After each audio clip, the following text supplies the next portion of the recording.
Buenos días. Como siempre, aquí está su docente, doctora Dora María Espinosa Lobato. Les voy a dar la materia de Introducción al Derecho Fiscal. Para, primero que nada, vamos a ver qué son las competencias en su materia. Las competencias es evaluar la información financiera del ente económico de acuerdo a las normas, procedimientos y disposiciones fiscales para contribuir la toma de decisiones en la optimización del recurso. El objetivo de aprendizaje del tema a tratar dice, el alumno realizará los trámites y avisos fiscales considerando las disposiciones jurídicas vigentes para el cumplimiento de las obligaciones del sujeto. Vamos a hablar de los principios fundamentales constitucionales de las contribuciones. Iniciamos con el principio de igualdad. Este principio lo encontramos consagrado en el artículo 13 constitucional y consiste que nadie puede ser juzgado por leyes privativas. Conforme a este principio, se crea una prohibición para el Poder Legislativo de dictar leyes que carezcan de generalidad, impersonalidad y abstracción, es decir, que no deben contraerse a una persona moral o física particularmente considerada o a un número determinado de individuos. Esto es, por situaciones en delitos fiscales. El principio de igualdad anteriormente presentó una foto en donde de un lado el más pequeño no alcanza la manzana.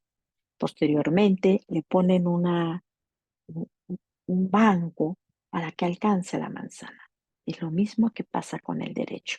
Todos tenemos los mismos derechos constitucionales.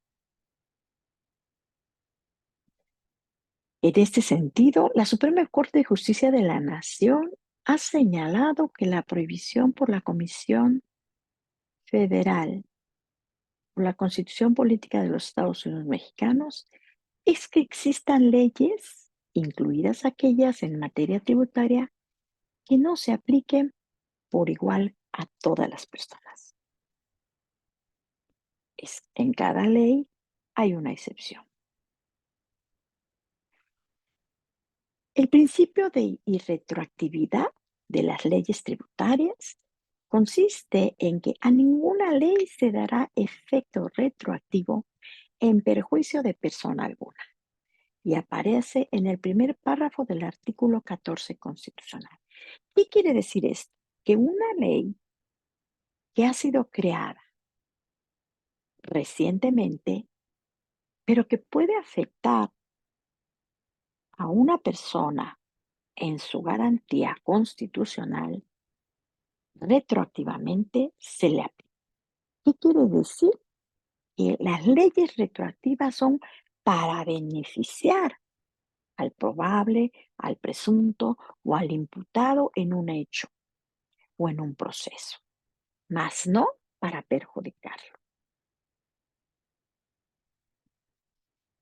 Parafraseando al doctor Francisco Javier Osornio Correas, conforme al citado principio, nos dice que las leyes impositivas solo son aplicables a situaciones que la misma ley señala como hecho generador del crédito fiscal que se realicen con posterioridad a su vigencia. Si una ley pretende aplicar el impuesto a una situación realizada con anterioridad, será una ley retroactiva y que no debe de ser aplicada. Lo establece la misma Constitución. Respecto de la forma de determinación de la retroactividad de una ley, el Pleno de la Suprema Corte de Justicia de la Nación llevó a cabo un pronunciamiento trascendental al asumir la teoría de los componentes de las normas, consistentes en que toda norma jurídica contiene un supuesto y una consecuencia, de suerte que si aquel se realiza, ésta debe de producirse generándose entre sí. Los derechos y obligaciones correspondientes y con ello los destinatarios de la norma están en posibilidad de ejercitar aquellos y cumplir con estas.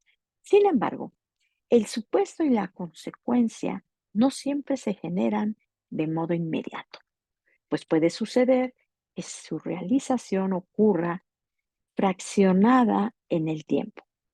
Esto acontece por lo general cuando el supuesto y la consecuencia son actos complejos, compuestos por diversos actos parciales.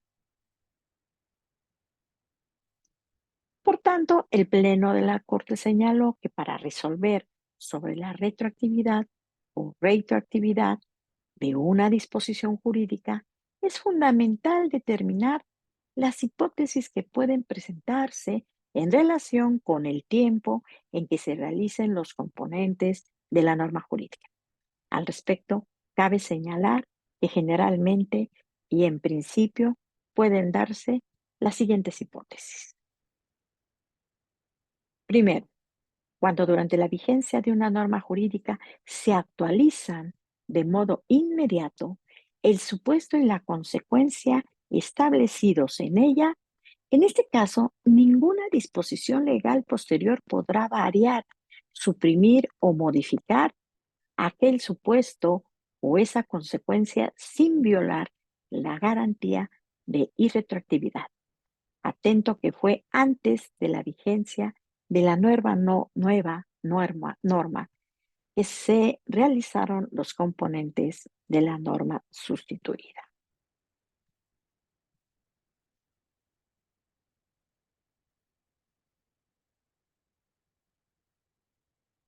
También puede suceder que la realización de alguna o algunas de las consecuencias de la ley anterior que no se produjeron durante su vigencia no dependa de la realización de los supuestos previstos en esa ley, ocurridos después de que la nueva disposición entró en vigor, sino que tal realización estaba solamente diferida en el tiempo, ya sea por establecimiento de un plazo o término específico.